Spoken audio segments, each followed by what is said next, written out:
మన రక్షకుడైన యేసు ప్రభు నామంలో ఈ ఉదయకాలపు ఆరాధనలో పాల్గొన్న మీ అందరికీ నా హృదయపూర్వక వందనాలు తెలియజేస్తున్నాను. ఈ సమయం ఇచ్చిన దేవునికి వందనాలు. సహోదరులు విజయ్ గారికి కూడా నా హృదయపూర్వక వందనాలు తెలియజేస్తున్నాను. మీరేమనుకోకుండా దయచేసి కొంచెం ముందుకు రావడానికి ప్రయత్నం చేయండి. మీరు ఎంత ముందుకు రాగలరో భరత్, మీకు ఎంత అవకాశం ఉంటే. అంకుల్ వెస్లీ అంకుల్ ముందుకు రండి. ఆంటీ ఒక కొత్త పాట పాడుకుందాం. వాక్యానికి ముందుగా పాట లిరిక్ కనబడుతుంటుంది, కలిసి పాడుకుందాం.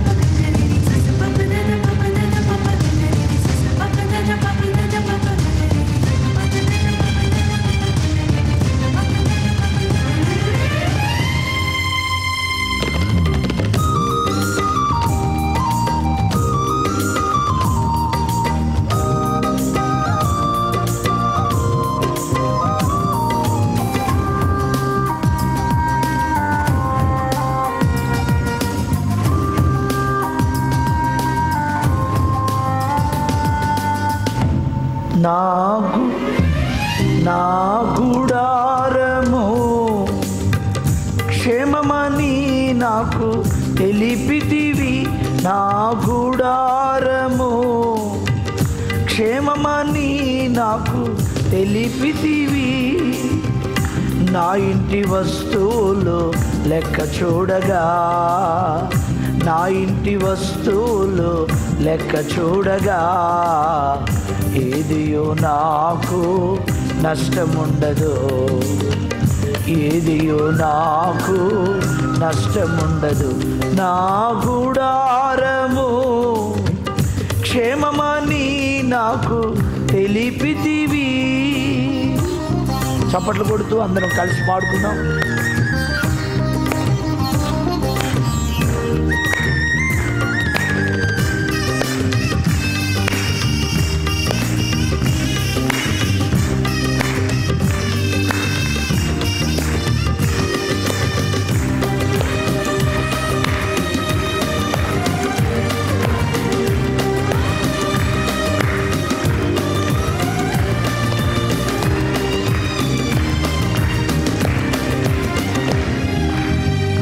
యాత్రికుడనై పరదేశిగా నేను నివసించుచుంటిని గుడారాలలో. యాత్రికుడనై పరదేశిగా నేను నివసించుచుంటిని గుడారాలలో. మరి శ్రేష్ఠ పునరుద్ధానం పొందుటకై, మరి శ్రేష్ఠ పునరుద్ధానం పొందుటకై మరచిపోతిని నా జన్మభూమిని, మరచిపోతిని నా జన్మభూమిని.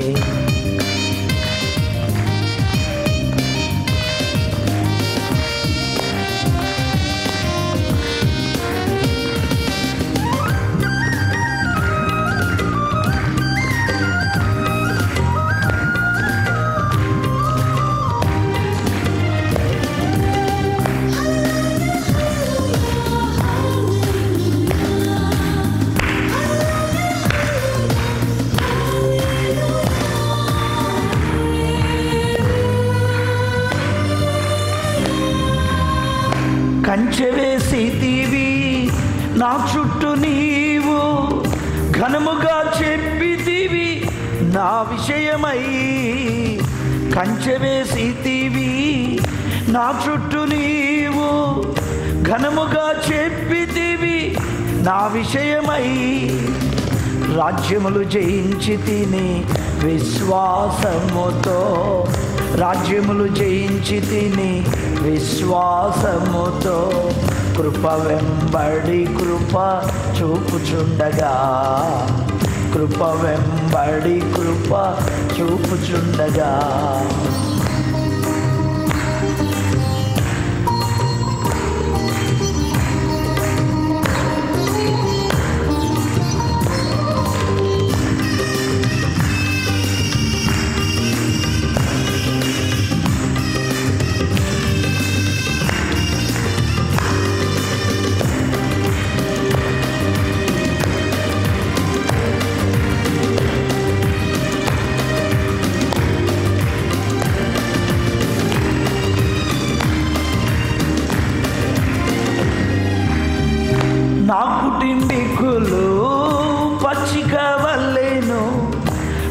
విస్తారమగును నా సంతానము, నా కుటుంబీకులు పచ్చిక వలెను. విస్తారమగును నా సంతానము, ఆకువాడక తన కాలమందునా, ఆకువాడక తన కాలమందునా. ఫలమిచ్చు చెట్టు వలె నేనుందును, ఫలమిచ్చు చెట్టు వలె నేనుందును.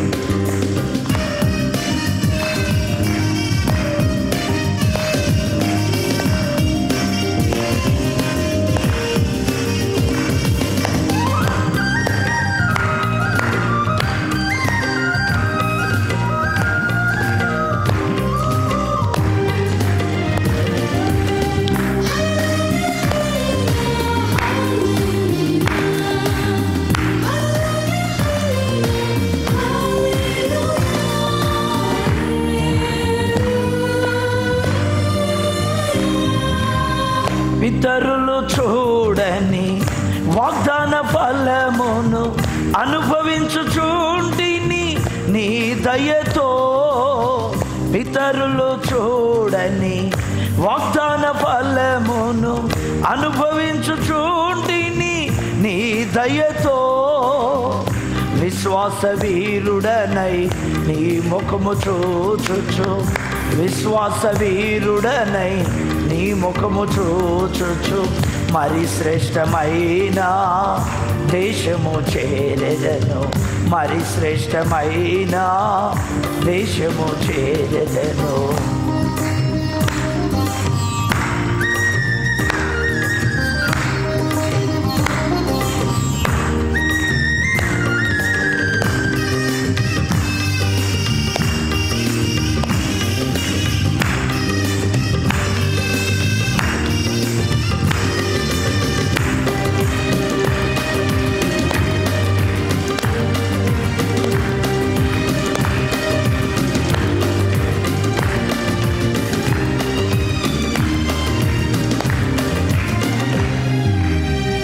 ధాన్యపు పనలు ఇల్లు చేరునట్లు, పూర్ణ వయసుతో నేను నిన్ను చేరదా.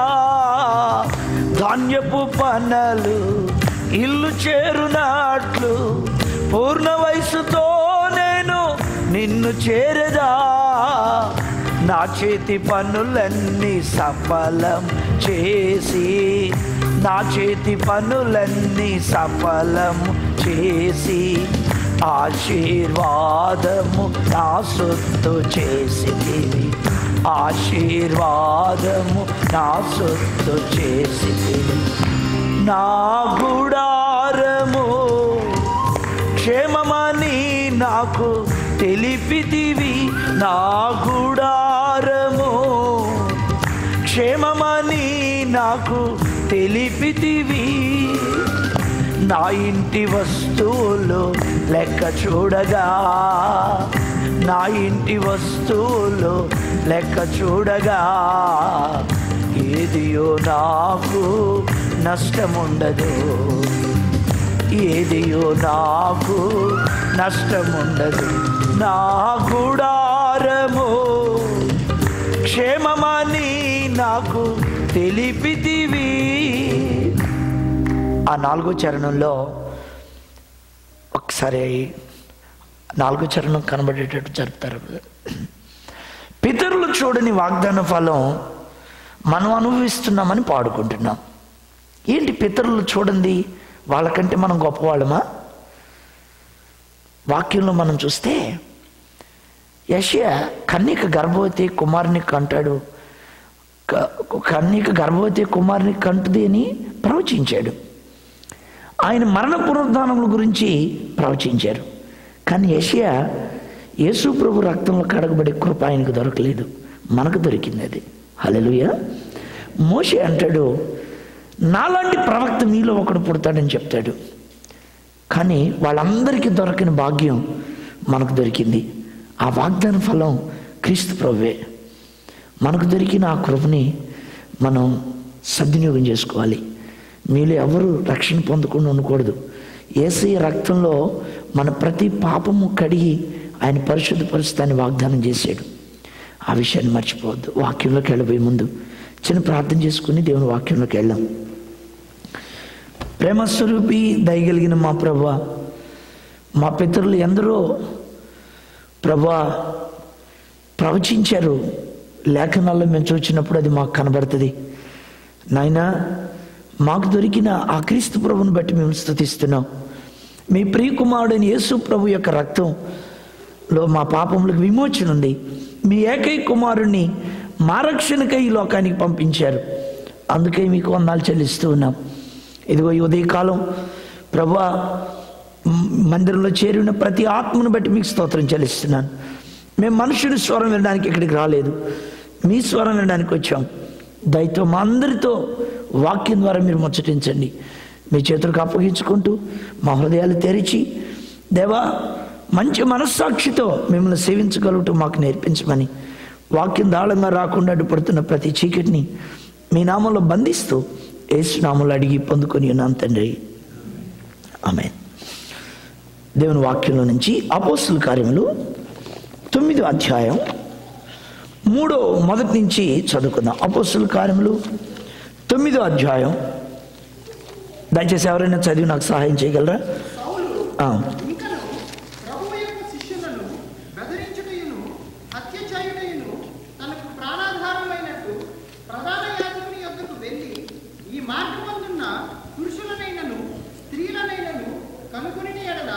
వారిని బంధించి యెరూషలేమునకు తీసుకుని వచ్చుటకు దమస్కులోని సమాజంలో వారికి పత్రికలిమ్మని అడిగెను.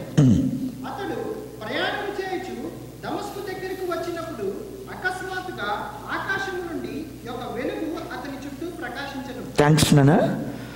దేవుని వాక్యం ఎప్పుడు మనతో మాట్లాడుతుంది. మన వాక్యం చదువుకునేటప్పుడు, వాక్యం వినేటప్పుడు ఈ విషయాన్ని ఎన్నడూ మనం మర్చిపోకూడదు.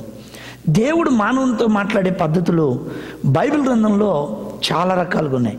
వాక్యం ద్వారా, ప్రార్థన ద్వారా, కళ ద్వారా, దర్శనం ద్వారా, ప్రవచనం ద్వారా, తలంపు ద్వారా అనేక కోణాల్లో దేవుడు తన ప్రజలతో మాట్లాడడాన్ని మన బైబిల్ చదివినప్పుడు మనకు తెలుస్తుంది. అయితే కళ, దర్శనం తప్పు కాదు, ప్రవచనం తప్పు కాదు, కానీ శ్రేష్టమైనది దేవుని వాక్యం. ఎందుకు వాక్యం శ్రేష్టమైంది? భూమి ఆకాశం గతించినా నా మాటలు గతించవని మన ప్రభు చెప్పారు. కాబట్టి వాక్య పునాది మీద మన జీవితం కట్టబడాలి. వాక్యం క్లియర్గా మనతో మాట్లాడుతుంది ఎప్పుడు, ఏ విషయమైనా. నాకు తెలిసిన ఒక సహోదరుడు మ్యారేజ్ చేసుకున్నాడు. ఆయన భార్య ఆయనకంటే 11 ఏళ్ళు పెద్దది. ప్రేమ ఉంటేనే ఏమండి అంటుందంటే, తేడా వస్తే ఏందిరా అంటుందంట. అంటే ఎప్పుడైనా భార్య భర్తల మధ్య ప్రాబ్లమ్స్ వస్తాయి కదా, చిన్న చిన్నవి వచ్చినప్పుడు రివర్స్ అయ్యి అమర్యాదగా మాట్లాడుతూ ఉంది. ఆ తమ్ముడు అడిగాడు, అన్న ఈ రెండిట్లో ఏది కరెక్ట్ అన్నాడు. నేను చెప్పాను, రెండు కరెక్టే.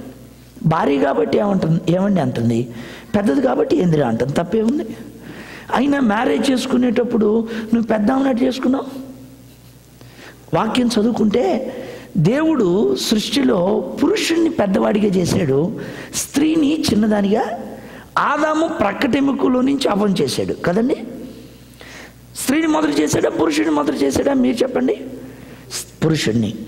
ఆదాము ప్రక్కటెముకలో నుంచి అవం చేశాడు. కాబట్టి వివాహంలో పురుషుడు పెద్దవాడిగా ఉండాలి, స్త్రీ చిన్నదిగా ఉండాలి. అది వాక్యం.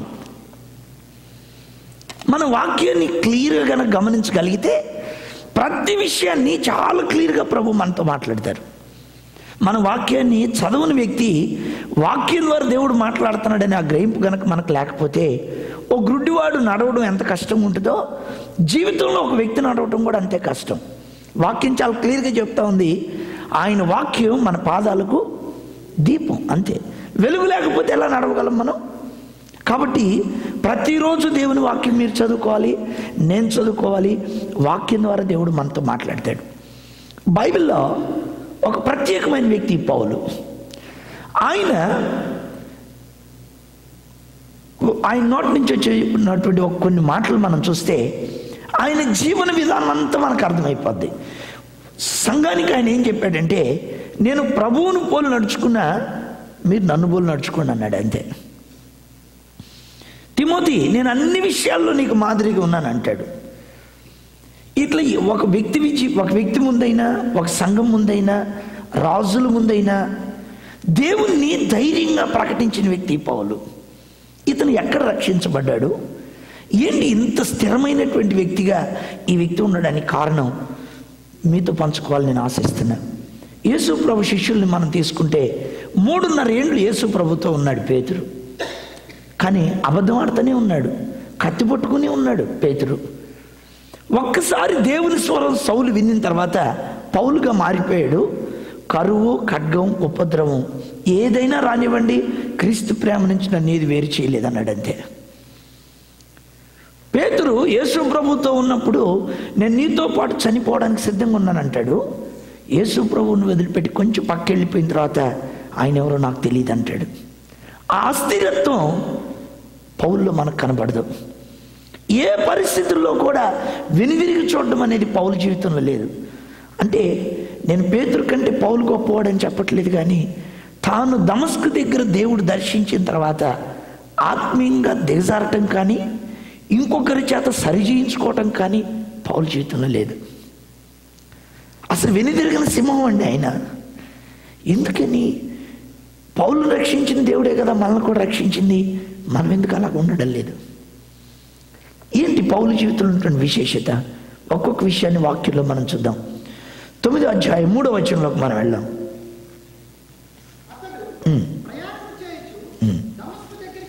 థ్యాంక్ యూ నాన్న. దేవుడు పౌల్ని దమస్కు దగ్గర దర్శించాడు. దమస్కుకి ఎందుకు వస్తున్నాడు? సంఘాన్ని, దమస్కులో ఉన్న సంఘాన్ని బాధించాలని, శిష్యులను హత్య చేయాలని, బెదిరించాలి. అదే కదా 9:1-2 మనం చదువుకుందాం. కాబట్టి పౌలు కాన్సెప్ట్ అదే. పాత జీవితంలో సౌలుగా ఉన్నప్పుడు తాను ఎక్కడికి వెళ్ళినా సంఘాన్ని బాధించటం, హత్య చేయటం, బెదిరించటం. ఇప్పుడు దమస్కు కూడా అదే పని మీద వస్తున్నాడు. దమస్కు లోపలికి రాలా, క్లియర్గా ఉన్న వాక్యంలో దమస్కు దగ్గరకు వచ్చాడంట. అక్కడ ఉంది చూడండి 3వ వచనంలో, దమస్కు దగ్గర. ఎందుకని లోపలికి రాలేకపోయాడు? 10వ వచనంలో దమస్కులో థ్యాంక్ యూ నాన్న, అననీయ అని ఒక శిష్యుడు ఉన్నాడు. అననీయ అంటే ఎక్కడైతే యేసు ప్రభువుకు నిజమైన శిష్యులు ఉంటారో అక్కడ శత్రువు పనిచేయటం కష్టసాధ్యమైనటువంటి విషయం. మనం చాలా ఆలోచించవలసిన విషయం ఏంటంటే, దమస్కులో పౌలు పనిచేయలేకపోయాడు, కానీ యెరూషలేములో పనిచేశాడు. 9వ అధ్యాయం 13.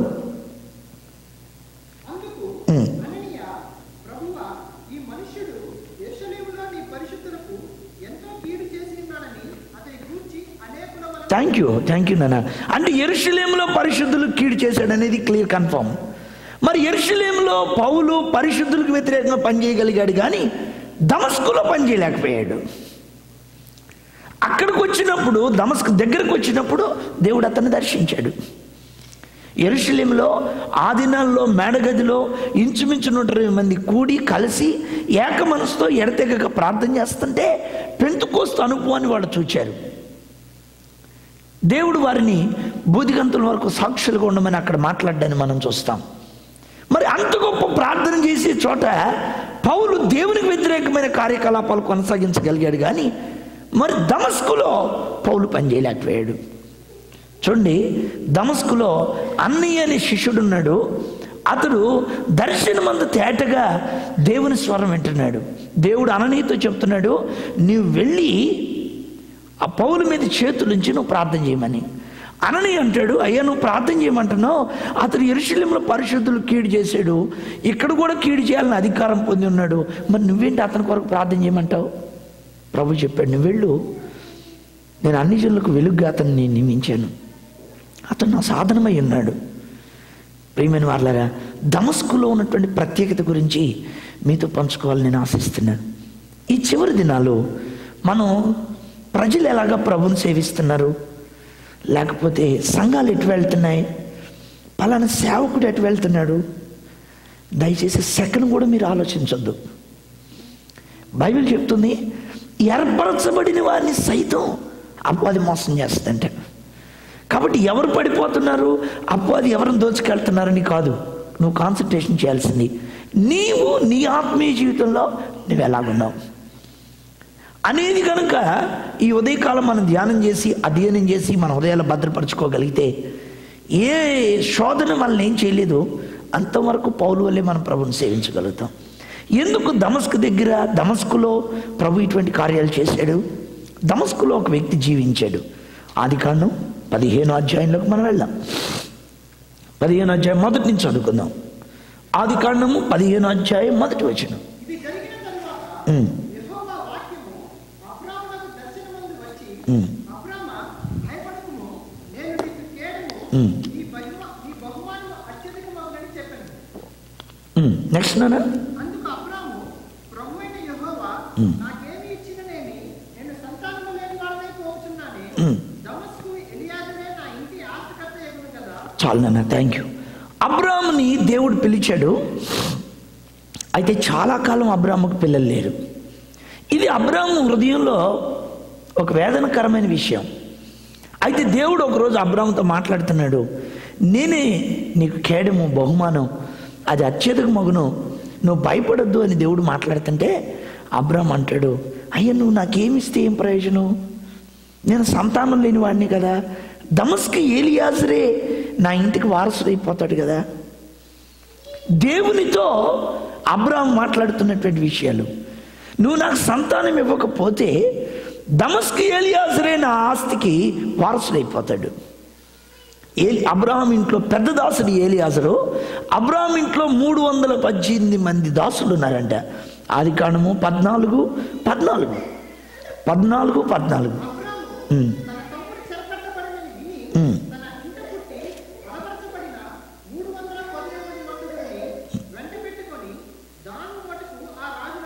థ్యాంక్ యూ నాన్న. ఈ వచనాన్ని బట్టి అబ్రాహాం ఇంట్లో 318 మంది దాసులు ఉన్నారని మనకు క్లియర్గా ఉంది.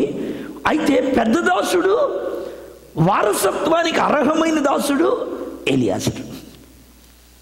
ఇతన్ని దమస్క్ అన్నమాట. ఆ దినాల్లో ఒక నమ్మకమైన భక్తిని చేశాడు దమస్కులో. కొన్ని వేల సంవత్సరాల తర్వాత ఆ ఫలాలను మనం పౌలు జీవితంలో మనం చూస్తాం. ఈ దినాల్లో మనం నమ్మకంగా ప్రభుని సేవించటమే. నీతో పాటు నీ భార్య నడవకపోవచ్చు, నీతో పాటు నీ భర్త నడవకపోవచ్చు, నీతో పాటు ఇంకెవరు ఆ భక్తి జీవితంలో పాలు పంపులు పొందకపోవచ్చు. అది కాదు ముఖ్యం. నిన్ను ప్రభు పిలిచాడు, నువ్వు అక్కడ చేయంతే. అది ఇప్పుడు కాకపోవచ్చు, రేపు కాకపోవచ్చు, కొన్ని వందల సంవత్సరాల తర్వాత అయినా నువ్వు ఆ ఫలాన్ని చూస్తావు. అందుకే పౌలు అంటాడు, ప్రభువులో మన ప్రయాస ఏది కూడా వ్యర్థం కాదంట. కాబట్టి స్థిరులను కదలని వారును ప్రభు కార్యాభివృద్ధి యందు ఎప్పటికీ ఆసక్తులై ఉండమని పౌలు చెప్తాడు. 1 కొరింథీ పత్రిక 15వ అధ్యాయంలో. స్నేహితులారా, ఏలియాజరు ఎటువంటి భక్తిని చేశాడు? అబ్రాము తన జీవితంలో ఒక ఆధారపడినటువంటి వ్యక్తి ఏలియాజరు. ఒక మాటలో చెప్పాలంటే దేవుని దగ్గర ఆ పేరు మెన్షన్ చేశాడంటే ఎంత నమ్మకమైన పాత్రుడు ఆ వ్యక్తి. శారా చనిపోయింది. అబ్రాహాము కుమారుడైన ఇస్సాక్కి 40 ఏళ్ళు వచ్చినాయి. ఇప్పుడు పెళ్లి చేయాలి. పెద్ద దాసుని పిలిచి, నాయనా నా కుమారునికి పెళ్లి చేయాలి, నా కుమారుని అక్కడికి తీసుకొని పోకూడదు, నీవే అమ్మాయిని తీసుకొని రావాలి. ఏలియాజరు ఇది ఎట్లా సాధ్యం అంటలా. ఏం చేస్తున్నాడు? ఆదికాండము 24వ అధ్యాయము 10వ వచనంలోకి మనం వెళ్దాం.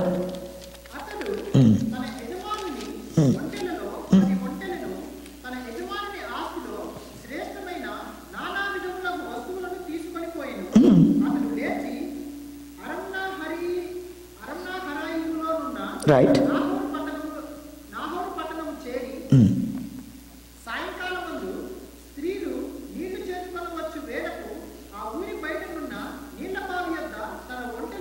ఎంత అద్భుతమైన మాట. వేటిని మోకరింపజేశాడు? 10 ఒంటెలను తీసుకెళ్ళాడు, ఒంటెలను మోకరింపజేశాడంట. తన యజమానుడు తనకు అప్పగించిన దాన్ని చేయడానికి 10 ఒంటెలను, నానావిధ వస్తువులను తీసుకుని వెళ్ళి తాను మోకరించాడు, ఒంటెలను కూడా మోకరింపజేశాడు. అబ్రాము ఇంట్లో ఉన్నటువంటి ఆ ఏలియాజరు గొప్ప ప్రార్థనాపరుడు. అసలు మనం అపోస్తుల కార్యములు 9వ అధ్యాయము 9వ అధ్యాయంలో మీ చెయ్యి ఉంచండి ఒకసారి. మాటికి త్రిప్పకుండా మీకు వెళ్ళొద్ది. 11వ వచనం చదువుకుందాం.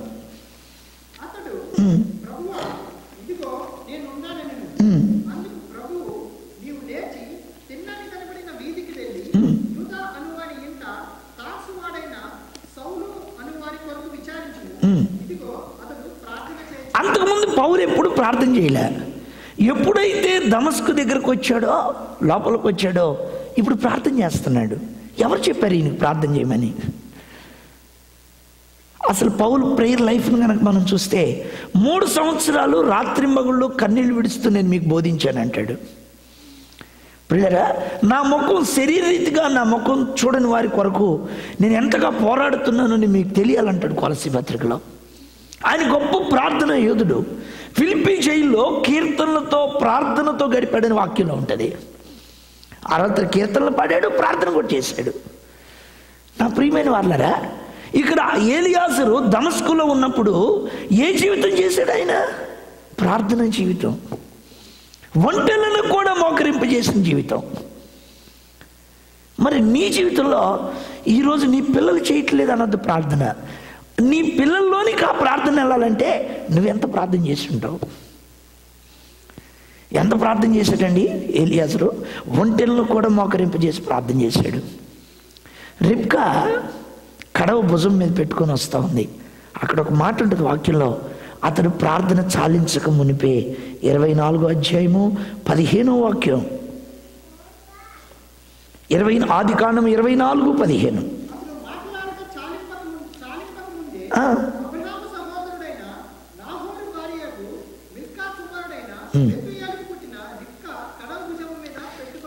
చాలు, థ్యాంక్ యూ. ఇది ఇక్కడ మనం చూస్తే మాటలాడుట చాలింపక మునిపే. 2, రెబ్కా తీసుకొచ్చింది ఖాళీ కడవ, నిండు కడవ. అది అప్పటికి ఇంకా నీళ్లు పోయలేదు 15వ వచనంలో. థ్యాంక్ యూ కమల్ గారు. ఏం ఖాళీ కడవ, ఖాళీ కుండ. సహజంగా నిండు కుండ భుజం మీద పెట్టుకుంటారా, ఖాళీ కుండ భుజం మీద పెట్టుకుంటారా? సహజంగా మన గ్రామాల్లో చూస్తే ఖాళీని పట్టుకుంటాం, కింద ఇట్లా పట్టుకుంటాం చేత్తో, నిండుది ఇక్కడ పెట్టుకుంటాం. అంతే. ఎంత కేర్ఫుల్ లేడీని దేవుడు తీసుకొచ్చాడంటే ఖాళీ కుండను కూడా భద్రంగా పట్టుకోగలిగిన స్త్రీని ప్రభు తీసుకొచ్చాడు. ప్రార్థన ఎంత గొప్ప ఆశీర్వాదం ఇస్తుంది. మా గ్రామానికి ఒక దైవజనుడు సువార్త తీసుకొచ్చాడు. ఆయన ఒక ఊరికి, ఒక విలేజ్కి, మంగళగిరి దగ్గర ఉంటుంది ఆ విలేజ్, కర్ణం అంటారు పూర్వకాలంలో.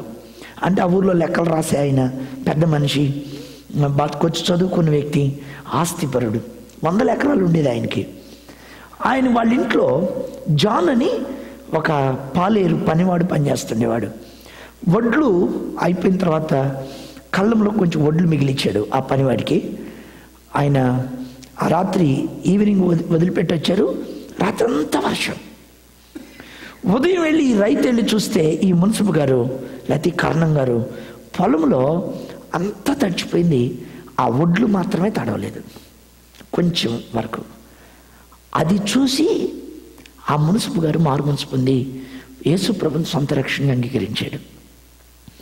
ఆయన ఇంటికి రాకుండా పొలం నుంచి డైరెక్ట్గా జాన్ గారి ఇంటికి వెళ్ళాడు.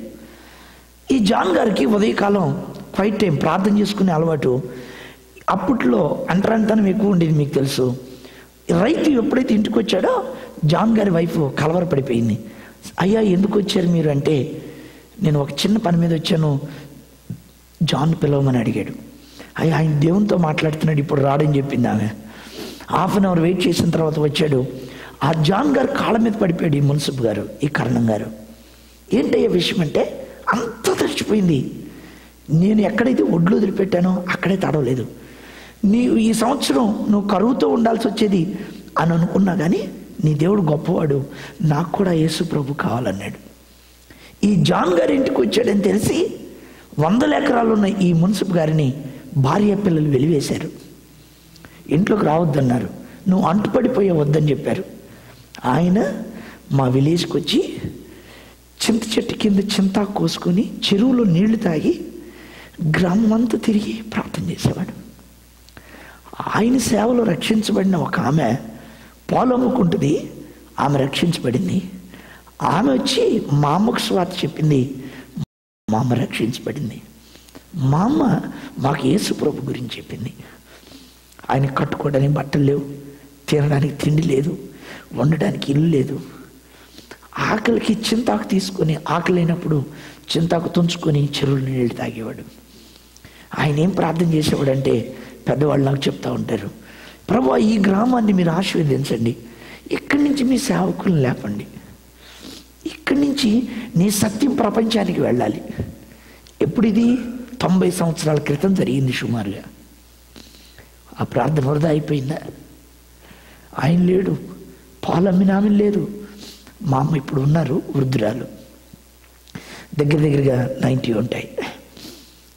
ప్రియులారా, ఎందుకు నేను మీకు ఈ విషయం చెప్తున్నానంటే, రోడ్డు వెంట చింతాకు తిన్న ఆ సేవకుడు ఎవరికి తెలుసు?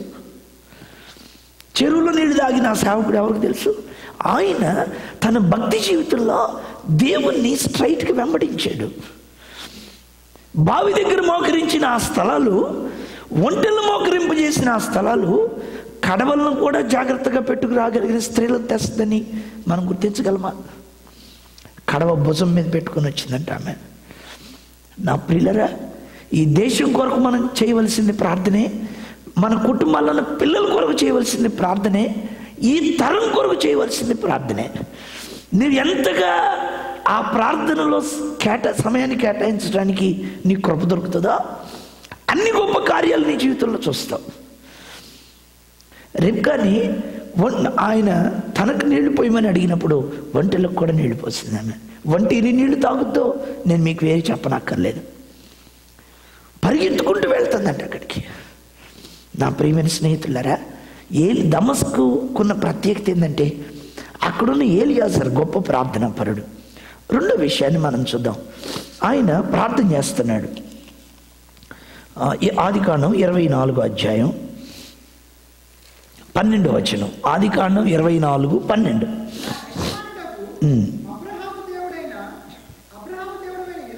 చాలు. ఏం ప్రార్థన చేస్తున్నాడు? దేవా యెహోవా అని ప్రార్థన చేయటంలా, నా యజమానుడు అయిన అబ్రహాము దేవుడు అయిన యెహోవా. ఆయన ప్రార్థన చూడండి ఎంత బాగుంటుందో. ఆదికాండం 24వ అధ్యాయం 26వ వాక్యం. 24-26.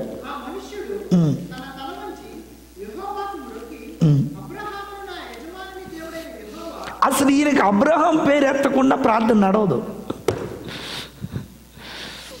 మనలో చాలాసార్లు రక్షించబడిన తర్వాత మనం మాట్లాడే మాటల్లో, నేను ప్రార్థన చేశా జ్వరం తగ్గిపోయింది, నేను ప్రార్థన చేశా ప్రభు పిల్లల్ని ఇచ్చాడు, నేను ప్రార్థన చేశా లేకపోతే ఇంకోటి వచ్చింది. అక్కడ మన ఎక్స్పోజింగ్ చాలా ఎక్కువ ఉంటుంది. అసలు మనం ప్రార్థన చేస్తే జనాలు హాస్పిటల్ నుంచి డైరెక్ట్గా సమాధికి వెళ్తారనే సంగతి మనం మర్చిపోతుంటాం. మన ప్రార్థన అంగీకరించబడేది కూడా కృప అండి. అది కృప. నేనేమై ఉన్నానో అది ఆయన కృపను బట్టి అంటాడు పౌలు. అసలు ఆ మాటలు చదువుతున్నప్పుడు గుండెలు బయలుపోతాయి. నేనేమై ఉన్నానో ఆయన కృపను బట్టి అయి ఉన్నా నేను. నేను ఎందుకు అలా పలకలేకపోతున్నావు? మన పిల్లల్లో ఎందుకు ఆ భక్తి రావట్లే? మనలో లేదు కాబట్టి మన పిల్లల్లోకి రావడలా. తల వంచి నా యజమానుడైన అబ్రహాము దేవుడైన యెహోవా స్తుతింపబడును గాక, నా యజమానుడైన అబ్రహాము దేవుడైన యెహోవా. ఆ ప్రార్థన చూడండి. అసలు అది చూసినప్పుడు, ఆ చదువుతున్నప్పుడు 24వ అధ్యాయం నా గుండె పిండి వేయబడింది. ప్రభువా, నాకెప్పుడు ఇటువంటి భక్తి వస్తుంది? అబ్రహాముకి జీవితకాలం అంతా దాసుడుగా ఏలియాజరు పనిచేశాడు. పౌలు జీవితకాలం అంతా పెద్దలకు లోబడి పనిచేశాడు. నువ్వు జీవించు, రేపు నీ పిల్లలు అట్లా జీవిస్తారంతే. No doubt. మనం అమెరికా గురించి వరి అవ్వాల్సిన పని లేదు, ఆస్ట్రేలియా గురించి చింతించాల్సిన అవసరం లేదు, కెనడా గురించి కంగారు పడాల్సిన అవసరం లేదు. మనం జీవించిన తర్వాత మన ప్రదేశాల నుంచి ప్రభు అటువంటి వ్యక్తులు లేపుతాడు అంతే. ఏలియాజరు లాబాను ఇంటికి వెళ్ళాడు. వెళితే వాళ్ళు విషయం చెప్పమన్నారు. ఏలియాజరుకు అర్థమైంది రిబ్కా ఇస్సాకు భార్య ఖచ్చితం దేవుని చిత్తమని. అప్పుడు ఏలియాజరు వాళ్ళతో మాట్లాడితే, వచ్చిన పని నేను చెప్పక మునుపు నేను భోజనం చేయను. అయినా తను ఇంట్రడ్యూస్ చూడండి ఎలా చేసుకుంటున్నాడో. ఆదికాండం 24వ అధ్యాయం 33, 34. ఆదికాండము 24, 33, 34.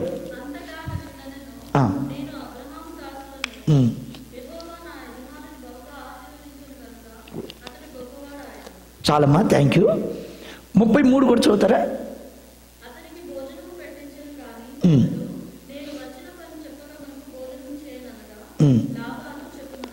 చాలు, థ్యాంక్ యూ అమ్మా. నేను అబ్రహాము దాసుని,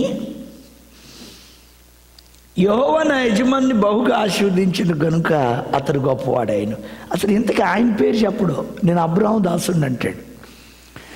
మనం యూఎస్లో పరిచయం చేసుకుంటాం. నా పేరు దీవెని అండి, నేను బ్రదర్గా సేవ స్టార్ట్ చేసి డాక్టర్ని అయ్యానండి, రేపు అపోస్తులను కాపోతున్నాను, నెక్స్ట్ బిషప్ అండి. అసలు మన క్యాసెట్ ఎంత నీట్గా చెప్తుంటామంటే, అసలు యూఎస్ వచ్చినప్పుడు నేను అసలు టికెట్ కూడా వెతుక్కుంటూ వచ్చానండి. ప్రభు నన్ను ఇక్కడ తీసుకొచ్చిన తర్వాత కళ్ళు అసలు కనబడకుండా చేసేసాడండి. నేను అబ్రహాము దాసుని, నేను అబ్రహాము దాసు. యెహోవా నా యజమానుణ్ణి బహుగా ఆశీర్వదించాడు. ఏలియాజర్కి అబ్రహాం జీవితం అంతా తెలుసు, శారా తెలుసు, హాగరు తెలుసు. హాగర్కి ఇష్మాయేల్ పుట్టాడని తెలుసు. అయ్యా నా పేరు ఏలియాజరు, నేను అబ్రహాము నా యజమానుడి ఇంట్లో పెద్ద దాసుడిని. అసలు నేను లేకుండా ఆయన అసలు ఏమి,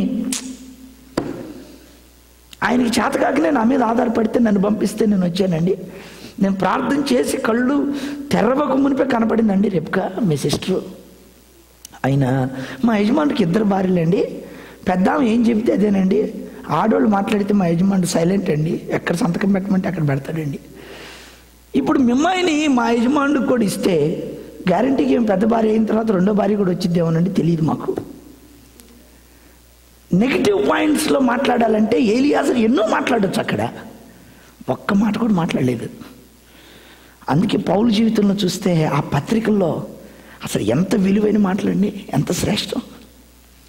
చదువుతున్నప్పుడు అంటాడు పౌలు, ఒక్కొక్క విషయం చదువుతుంటే అక్కడ ఆగిపోతుంటే దృష్టి, ఏంటి దైవజనుడికి ఇంత జ్ఞానం, ఇంత కృప. ఒక్క వ్యర్థత్వం పౌలు జీవితంలో మనం పట్టుకోవడాలంటే కనపడదు. జీవించాడు దమస్కులో ఏలియాజరు. మరలా 1000 సంవత్సరాల తర్వాత మరలా అటువంటి జీవించేటువంటి గొప్ప సాక్ష్యాన్ని, ప్రపంచానికి సువార్త అందించగలిగేటువంటి ఒక వ్యక్తిని మనం చూస్తాం. ఒక విషయం మాత్రం ఖచ్చితం, క్రీస్తులో మన ప్రయాస ఏది కూడా వ్యర్థం కాదు. మనం ప్రభువు కొరకు జీవించిన తర్వాత ఖచ్చితంగా ఆ ఫలాలను ప్రభు కొరకు మనం చూస్తాం. ఇంక అందులో నిస్సందేహం. నా ప్రియమైన వాళ్ళగా ఏలియాజరు ఒక అద్భుతమైన సాక్షి. అంతేకాదు ఏలియాజరు అక్కడ ఒక కమిట్మెంట్ ఉంది. చూడండి, ఆదికాండం 24వ అధ్యాయం 52వ వచనం. అబ్రహాము సేవకుడు వారి మాటలు విని యెహోవాకు సాష్టాంగ నమస్కారం చేసెను. తరువాత ఆ సేవకుడు వెళ్ళి 56లోకి వెళ్ళిపోదాం నాన్న. అప్పుడు అతడు, యెహోవా నా ప్రయాణమును సఫలము చేసెను గనుక నాకు తడవు కానియక నన్ను పంపించుడి, నా యజమానుని యొద్దకు వెళ్ళెదనని చెప్పినప్పుడు, నా యజమాని దగ్గరికి వెళ్ళాలి, తడువు కానియద్దు, 10 రోజులైనా వాళ్ళు ఉంచమని అడుగుతున్నారు. తన నిర్ణయం చాలా ఖచ్చితంగా చెప్పేస్తున్నాడు. 10 రోజులు ఉండడానికి వీలు పడదండి, నా యజమాని దగ్గరికి నేను త్వరగా వెళ్ళిపోవాలి, మీ పాపను కనుక పంపిస్తే నేను తీసుకెళ్ళిపోతాను. డెసిషన్స్లో ఎంత ఖచ్చితంగా ఉన్నాడు. ఒక వ్యక్తి ఆత్మీయ జీవితంలో అతని నిర్ణయం మీదే భక్తి జీవితం ఆధారపడి ఉంటుంది, అందులో ఏం సందేహం లేదు. దానియేలు రాజులు తినే భోజనం నాకు వద్దని చెప్పాడు, అంతే. యోసేపు నేను పాపం చేయను ఆమెతో అని పోతీఫర్ భార్యతో స్ట్రైట్గా చెప్పేశాడు, అంతే. నీ భక్తి జీవితంలో నీ నిర్ణయం ఎంత స్థిరంగా ఉంటుందో ప్రభు చిత్తం అంత ఖచ్చితంగా చేయగలుగుతావు. జీవితం అంతా లోకం నీలో ప్రవేశించకుండా ప్రభు కొరకు నువ్వు పనిచేస్తావు. నీ నిర్ణయంలో బలహీనంగా ఉన్నప్పుడు అపవాది పనిచేస్తుంది. వార్పా రూతులు ఇద్దరు నిర్ణయం చేశారు బెత్లెహేంకి వెళ్ళాలని. మధ్యలోకి వచ్చిన తర్వాత వార్పా నిర్ణయం బద్దలైపోయింది. రూతు నిర్ణయంలో స్థిరచిత్తురాలై ముందుకెళ్ళింది. వార్ప చరిత్రలో కనుమరుగైపోయింది. రూతు చరిత్రలో ఒక ఉన్నతమైన స్థానంలో నిలిచింది. నీ నిర్ణయం దేవుని కొరకు నువ్వు చేసేటువంటి నిర్ణయం అది బద్దలైపోయే నిర్ణయమా, ప్రభు కొరకు నిలబడేటువంటి నిర్ణయమా? పరీక్షించుకుందాం మనం. 10 దినాలు నేను ఉండలేను, నా యజమానుడి దగ్గరికి నేను వెళ్ళిపోవాలా? పౌలు అగ్రిప్రాజుతో అంటాడు, అగ్రిప్రాజా, ఆ మధ్యాహ్నం మందు నాకు దర్శనం కలిగిందే, దానికి నేను అవిధేయుని కాను. ఆ సిలువ దర్శనంలో నేను అంతవరకు కొనసాగాల్సిందే. నా ప్రియమైన స్నేహితులారా, వాక్యం వింటున్నటువంటి నా ప్రియులరా, ఏ పరిస్థితి వచ్చినా, ఏ పరిస్థితుల్లో గుండా పౌలు వెళ్ళవలసి వచ్చినా తాను సువార్త కొరకు తీసుకున్న నిర్ణయంలో మార్పు లేదు. నీకు ఉద్యోగం ఉండొచ్చు, లేకపోవచ్చు, ఆరోగ్యం ఉండొచ్చు, లేకపోవచ్చు, పరిస్థితులు నీకు అనుకూలించవచ్చు, అనుకూలించకపోవచ్చు, మనుషులు నీకు సహకరించవచ్చు, సహకరించకపోవచ్చు. జాన్ జీ ప్యాటన్ హైబ్రిడ్స్ దీవుల్లో పనిచేశాడు. ఆయన స్కాట్లాండ్లో పుట్టాడు. మంచి విలాసవంతమైన దేశం, మంచి ఫెసిలిటీస్ ఉన్నాయి. ఆయన హైబ్రిడ్స్ దీవులకు వెళ్ళాలనుకున్నప్పుడు అందరూ ఏం చెప్పారంటే, అయ్యా మీరు అక్కడికి వెళితే మనుషులను తినివేస్తారు. ఆయన ఏం చెప్పాడంటే, అక్కడికి వెళ్తే మనుషులు తింటారు, ఇక్కడుంటే బాక్సులు పెట్టి మట్టిలో పెడతారు కదా నన్ను, ఇక్కడ పురుగులు తినేస్తారు. మనుషులు దేవుని కోసం మనుషులు తింటే ఏమవుతాయి? వెళ్ళాడు. ఆయన వెళ్ళేటప్పుడు ఒక్క క్రైస్తవుడు లేడు ప్రియులారా హైబ్రిడ్స్ దీవుల్లో. ఆయన మరణించినప్పుడు ఒక్క అన్యుడు లేడు. హల్లెలూయా. ఆయన మరణించినప్పుడు ఒక్క అన్యుడు లేడు. 17,000 మందిని రక్షణలోకి నడిపించాడు. 330 మంది సువార్థికులను తయారు చేశాడు ఆయన. స్నేహితులారా, మనల్ని మనం పరీక్షించుకుందాం. పరిస్థితులను బట్టి కాదు. ఆయనకి ఎవ్వరు తెలియదు హైబ్రిడ్స్ దీవుల్లో సువార్త చెప్పాలి. ఎట్లా చెప్పాలి ప్రభువా? అందుకని ఒక గొయ్యి తవ్వుకొని తవ్వితే నీళ్ళు వచ్చినాయి. ఆ గొయ్యి దగ్గరకు వచ్చినాడు. నీళ్ళ కోసం ప్రజలు వస్తే వాళ్ళకి సువార్త చెప్పాడు ఆయన. దేవుని కొరకు పనిచేయాలనే ఆ జీలు చూడండి వాళ్ళకి. ఒక్కడే వెళ్ళి హైబ్రిడ్స్ దీవుల్లో గొప్ప పని చేయడానికి ప్రభు ఆయన వాడుకున్నాడు. మనం కూడా రక్షించబడిన వారం ప్రభు బలలో చేతులు వేసాం. ఆయన మిగిలిన శరీరం రక్తమును చూచి మనం ఏం ప్రార్థన చేస్తాం? ప్రభువా, మిగిలిన ఈ శరీరం, ఈ రక్తం నశించిపోయే ప్రజలు చూపిస్తుంది ప్రభువా. నమ్మకంగా ఎలియాజరు పనిచేస్తే 31 సంవత్సరాల చరిత్ర ఆధారాన్ని బట్టి నమ్మకంగా పనిచేశాడు పౌలు. ఎవరి దగ్గర నేనేమైనా ఆర్జించానా? మీ దగ్గర అన్యాయంగా నేనేమైనా తీసుకున్నానా? నేను మిమ్మల్ని ఎక్కువగా ప్రేమించానంటాడు కొరింథీ పత్రికలో. నాకు కలిగింది యావత్తు ఖర్చు పెట్టేశానంటాడు పౌలు. తన నిర్ణయాలు వెనక్కి రాలేదు. మాలిన్యం పౌల్లో లేదు, లోకత్వం లేదు, దైవత్వానికి పక్కకు వచ్చి ఒక్కడికి కూడా పనిచేయలేదు. పౌలుతో పాటు చదువుకున్న వాళ్ళు ఆసియా దేశాన్ని పరిపాలించే అధికారులు. అపోస్తలుల కార్యములు 19:31.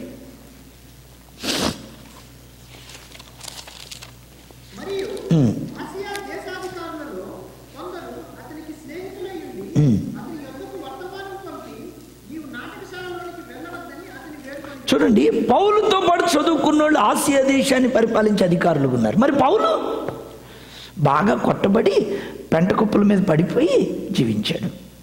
గాయాలైపోయి ఆ గాయాల నుంచి వచ్చే రక్తం తుడిచేవాళ్ళు లేక బాగా పాటలు పాడుకుంటున్నాడు వాటి మధ్య. అందరి బంధకాలు తెగిపోయిన తర్వాత ఫిలిప్పి జైల్లో అప్పుడు వారి గాయాలు అద్దపడ్డాయి. అరే మరి గాయాలు అయిపోయినాయే, రక్తం కారుతుంది, ఏం లేదు పౌలుకి. గాయాలు ఆయన ఏం చేయలేకపోయినాయి, పరిస్థితులు ఆయన ఏం చేయలేకపోయినాయి. తన నిర్ణయంలో చివరి శ్వాస వరకు ముందుకు వెళ్ళిపోయాడు. నువ్వు నిర్ణయం చేసింది ప్రభువుతో, మనుషులతో కాదు. నువ్వు అమెరికాకు వచ్చేటప్పుడు ఏ నిర్ణయం చేసి వచ్చావు నాకు తెలియదు. అది ప్రభువా, నువ్వు నన్ను అక్కడ తీసుకుని వెళ్తున్నావు, నేను నీ కొరకు అక్కడ పని చేయాలి, దేవా నేను అక్కడ ఆత్మ సంబంధంగా స్థిరపడాలి, నేను అమెరికాకి ఆశీర్వాదకరంగా ఉండాలని నువ్వు ప్రార్థన చేసుకొని వచ్చావు.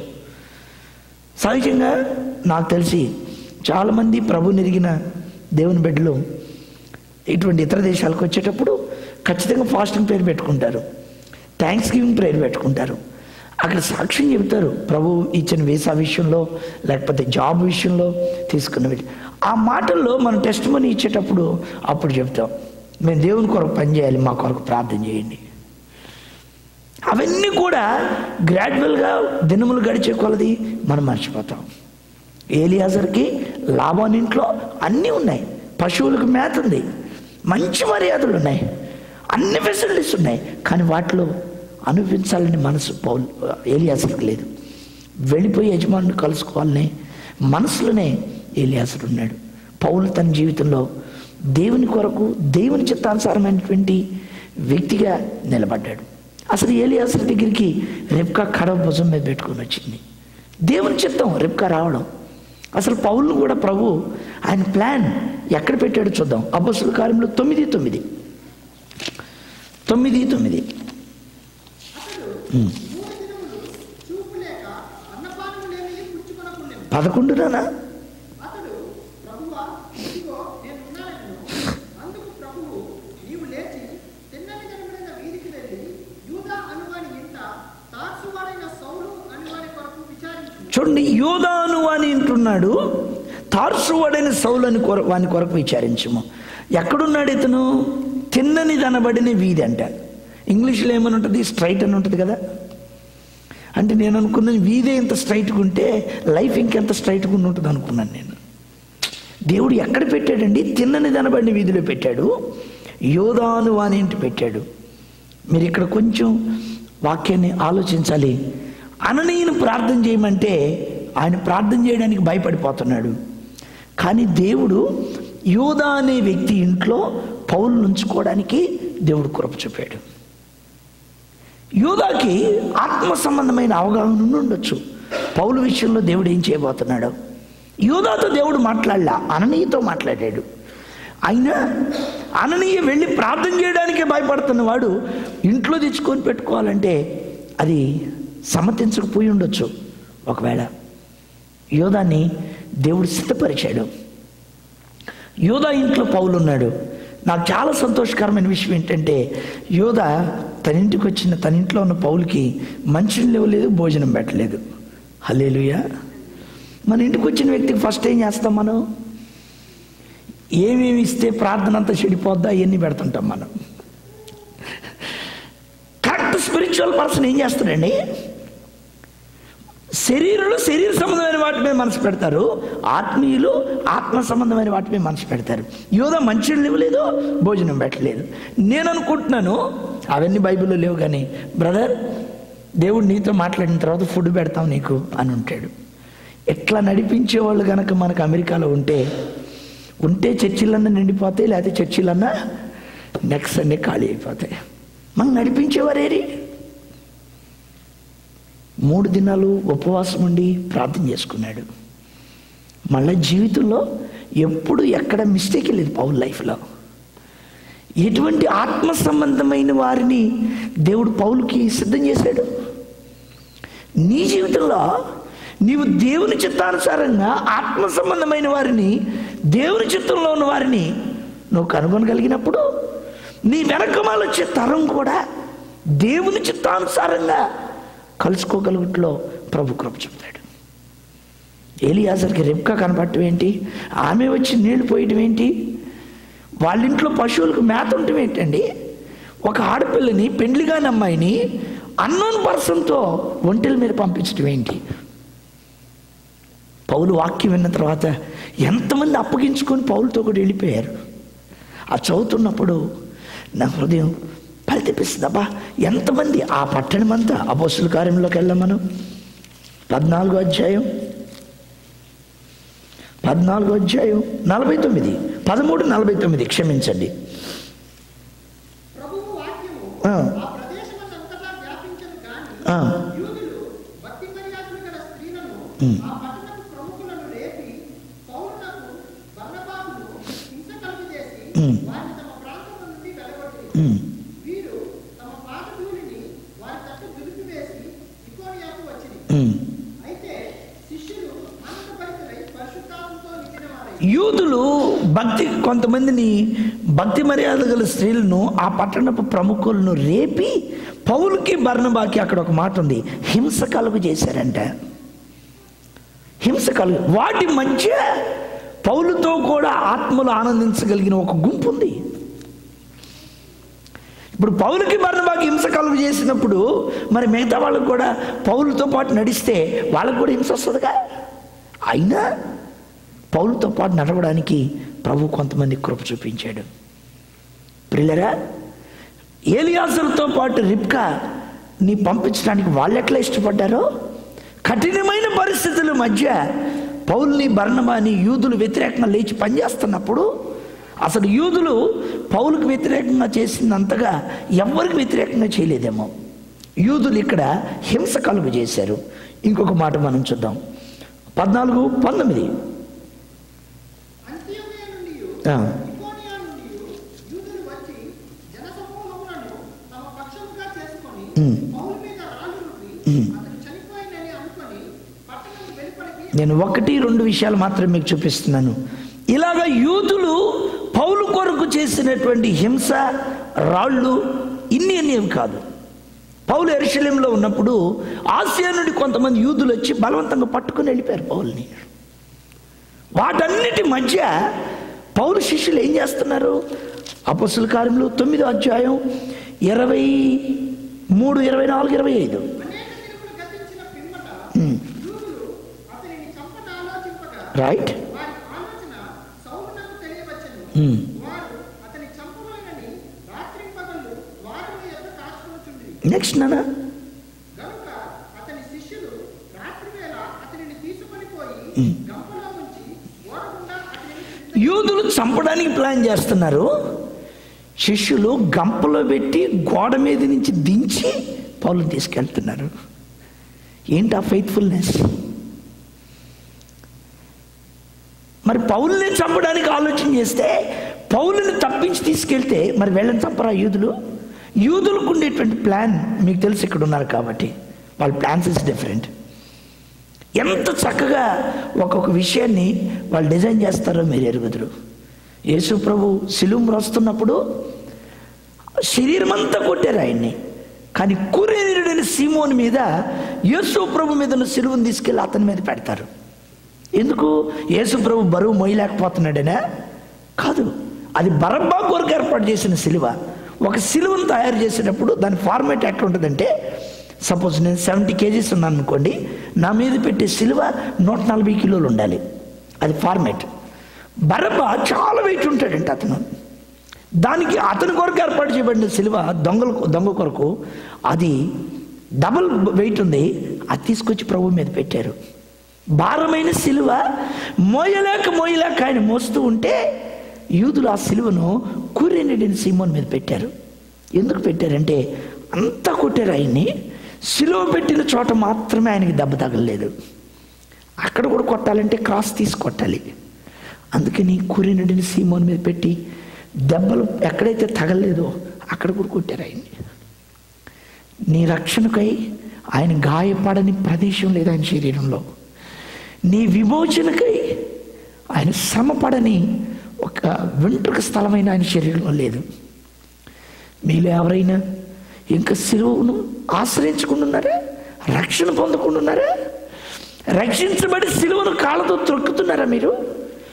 ఫ్రెండ్స్, ఆఖరి రక్త బిందు వరకు నీ కొరకు ఆయన కరిగిపోయాడు. నువ్వేం చేసినా యేసే రుణం తీర్చలేవు నువ్వు. అందుకే భక్తుడు అంటాడు, వేలాది నదులంత విస్తార తైలం నేను నీకు ఇచ్చి నీ రుణం తీర్చగలనయ్యా.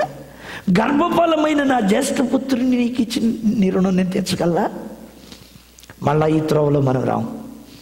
ఒక్క జీవితమే దేవుని కొరకు నువ్వే చేసిన.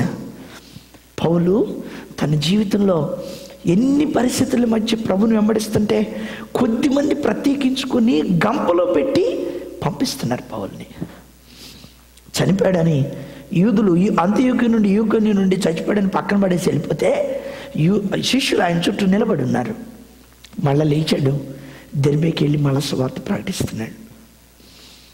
స్నేహితులరా, మరి మనం కూడా పౌలును రక్షించిన దేవుడే మనల్ని కూడా రక్షించాడు. మరి మనం ఏం చేసాం? ఆయన కాలంలో ఏరోప్లేన్ లేదు, ట్రైన్ లేదు, ఫోన్ లేదు, టెక్నాలజీ లేదు, వైఫై లేదు, ఏం లేదు. ఏమీ లేని కాలంలో పౌలు చెప్పిన స్టేట్మెంట్ ఏంటి? రోమాపత్రిక 15:23. రోమా 15:23.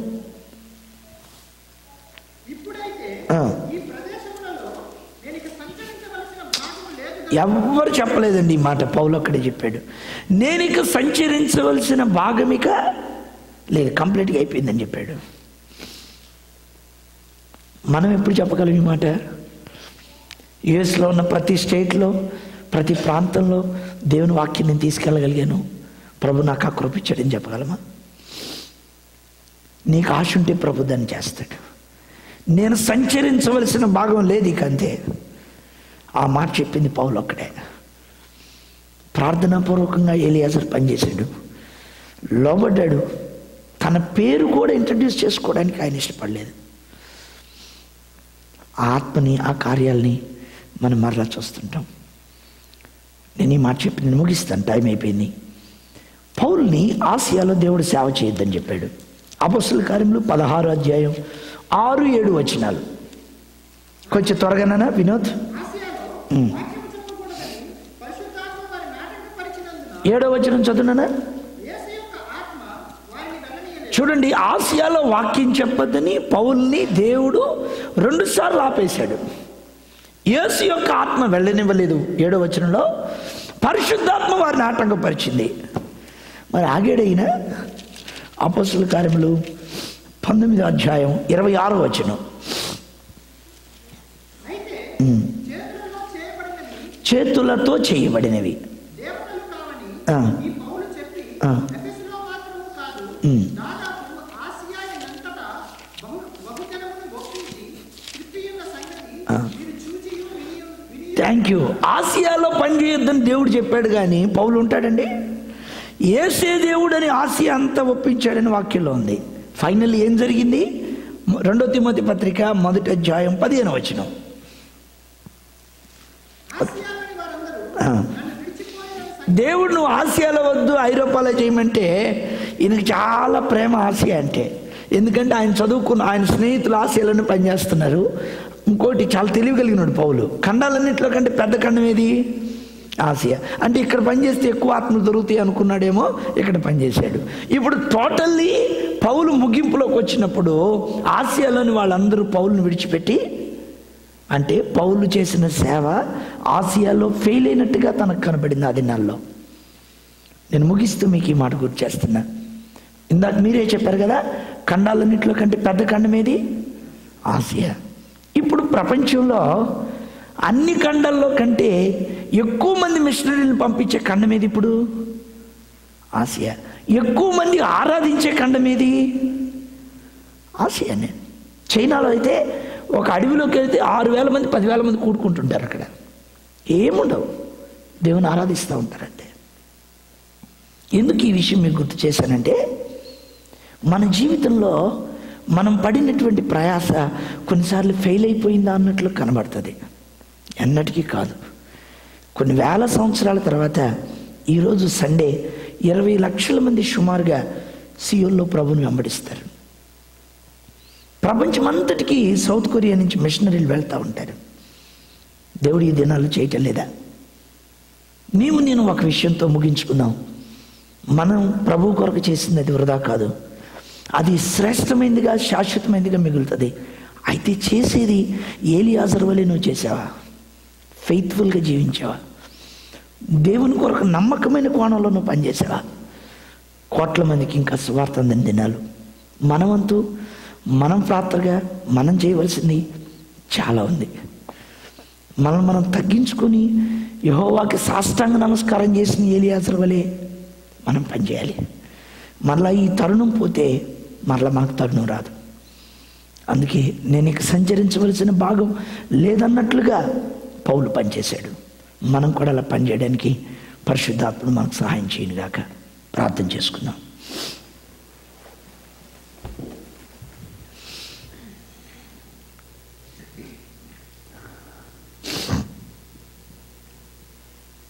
మొరలెడుకుందాం ప్రభు సన్నిధిలో.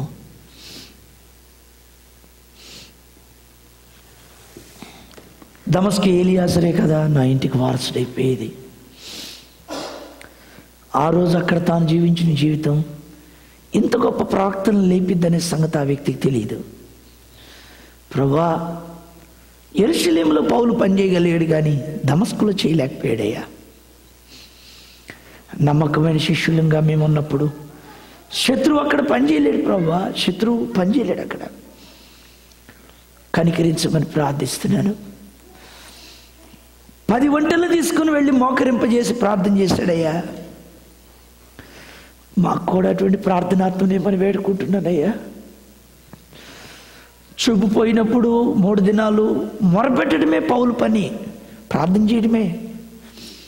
అరేబియా దేశంలోకి వెళ్ళి 3 సంవత్సరాలు ఒంటరిగా ప్రార్థన చేసుకోగలిగాడు ప్రభువా.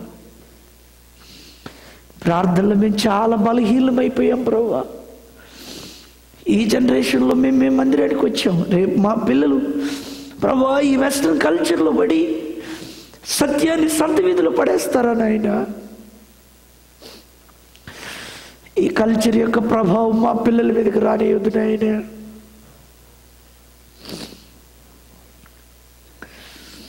ప్రభువా కేఎఫ్సీలు మెక్డొనాల్డ్ ఫుల్ అయిపోతున్నాయి. సండే మందిరాలు ఖాళీలు అయిపోతున్నాయి ప్రభువా. మేము ఆరాధించట్లో తప్పిపోయాం, సమయాన్ని పోగొట్టుకున్నాం, వైరాగ్యం లేదు ప్రభువా. ఆ భారం మా హృదయాల్లో కనబడ్డం లేదు నాయన. ప్రభువా అమెరికన్స్ అలాగున్నారని చెప్తున్నాం, కానీ వారికంటే మేమే దారుణంగా ఉన్నాం ప్రభువా. మీరు కనికరించండి. ఎలియాజరు గురించి అబ్రాహాము చెప్తూ ఉన్నాడు కదా, ఏమిస్తే నాకేం ప్రయోజనం, దమస్కు ఎలియాజరే నా ఇంటికి వారసుడైపోతాడని. ప్రభువా అబ్రాహాము తన జీవితంలో ఎలియాజరు మీద ఆధారపడ్డాడయ్యా. దేవా పౌలును ఆసియాలో వద్దు, ఐరోపాలో పనిచేయమని మీరు కోరుకున్నారు. పౌల్ని సంచరించవలసిన భాగం లేదన్నట్లుగా పనిచేశాడు ప్రభువా. ఫోన్ లేదు ఆ కాలంలో, కారు లేదు, ఫ్లైట్ లేదు, ట్రైన్ లేదు. ఎలా తిరిగి ఉంటాడా దైవజనుడు ఆయన? మాకు ఆ భారాన్ని అధికించేయండి. ఈరోజు మాకు అన్నీ ఉన్నాయి కానీ పనిచేసే హృదయం లేదు మాకు. సోమరులమైపోయాం ప్రభువా, క్షమించండి. North America, south America, Australia, ఐరోపా, ఆఫ్రికా, ఆసియా ఖండాలన్నీ మీ చిత్తం చేయాలి ప్రభువా. ప్రతి మోకాలు మీ నామములో వంగాలి, ప్రతి నాలుక మిమ్మల్ని స్తుతించాలి. అది నీ వాగ్దానం, మీరు నెరవేర్చండి ప్రభువా. నల్లవారి కొరకు మీరు చనిపోయారు, తెల్లవారి కొరకు మీరు చనిపోయారు ప్రభువా. మీ రక్తంలో ప్రతి పాపకి విడుదలన్నది. ఆ విషయం గుర్తించగలుగుటకు ఈ తరపు ప్రజలమైన మాకు మాకు కృప చూపండి. హెవెన్లీ గ్రేస్ చర్చిని మీరు కనికరించు ప్రభువా. ఈ మందిరాన్ని ఆత్మలతో మీరు నింపండి ప్రభువా. ఇక్కడికి వచ్చే ప్రతి బిడ్డ మీ కొరకు పట్టబడి పని చేయగలుగుటకు మీరు సహాయం చేయండి. మిషనరీలుగా మమ్మల్ని చేయండి. మీ చిత్తం చేయవారిగా చేయండి. మీ బలం, మీ సమయం ప్రభువా, మీరు మాకు ఇచ్చిన మా బలం, మా సమయం, మా ధనం, అది ఏదైనా మీ రాజ్యం కొరకు ఖర్చు పెట్టగలుగుటూ కృపనివ్వండి. మా పిల్లల మీదకి మీ ఆత్మను పంపించండి. అమెరికాని కనికరించండి ప్రభువా. యేసు నామములో అడిగి పొందుకొని ఉన్నాం తండ్రి.